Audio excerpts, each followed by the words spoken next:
Okay, welcome to the last leg of the VOR. Pacific is taking us out on Mars Hysteria. I'm on my spare boat, just flopping around. You can see that Eon has gone over too early. I think Lewis does the same thing pretty soon as well. We're about, we're just right on time now to start.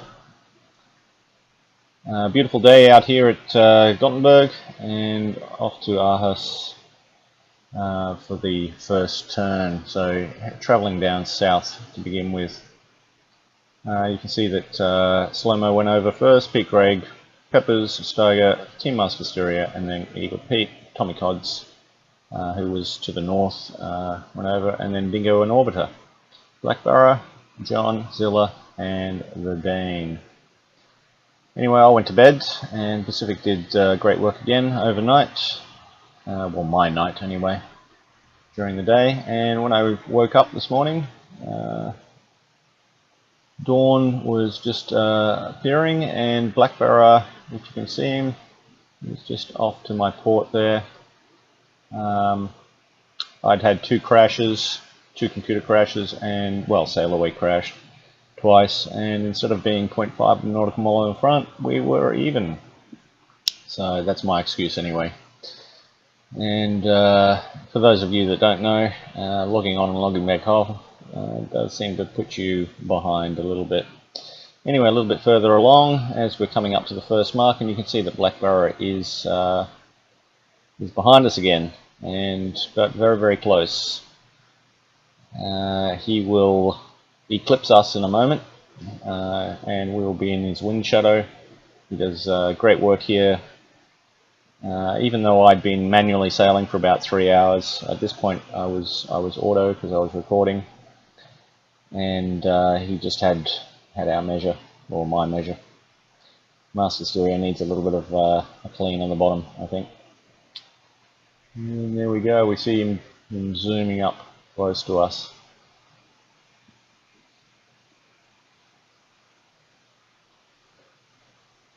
Anyway, and we head off to the first mark, and this is just a little bit in 2 times speed. Tommy, as you can see, is around about 0.5, 0.6 of a nautical mile behind us there, and we're just talking about game mechanics. So the turn into this little harbour, very hard to manoeuvre here, especially with the wind angle as it was. Quite a lot of tacking went on, but as you can see, Blackbarrow is definitely in front of us, and we'll take the first mark when we get down there. Both of us are playing with the shadows at the moment, and that's the way it had to be.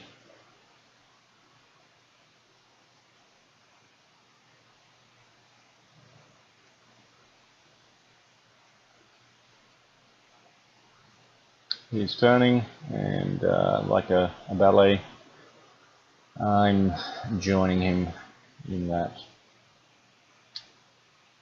And a little bit later on, getting closer to the line, I've gone fairly far wide. And if you note where the line is there, you'll see that Blackbarrow is definitely going to get there first.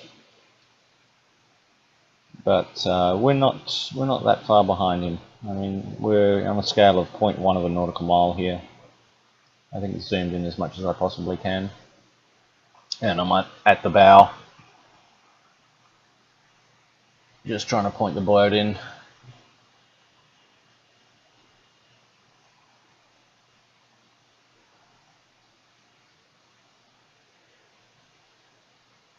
Here he comes. He's quite far from the line, but he gets across in 15:36:11, and you'll notice that we're about a minute behind, I guess, but actually we're very, very close when we turn this mark.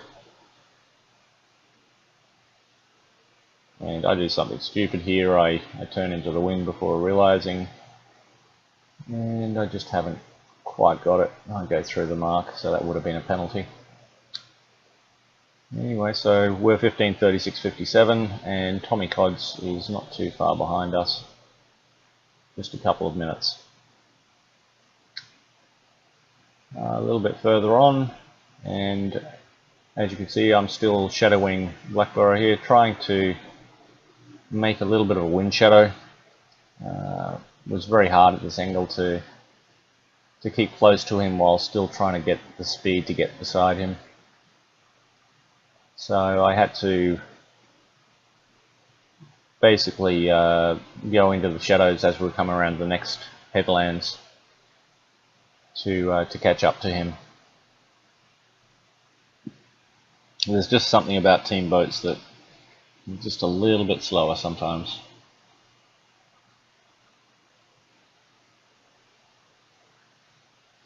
I'm not complaining in this situation here. Obviously, we're going toe to toe, and certainly Blackborough has won the day.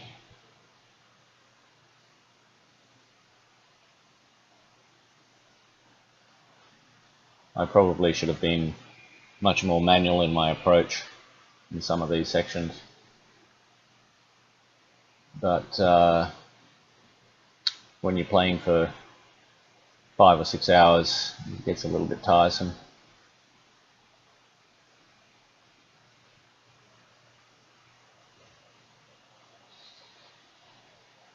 And then the next little clip is having turned the last headland, you see that we're in front.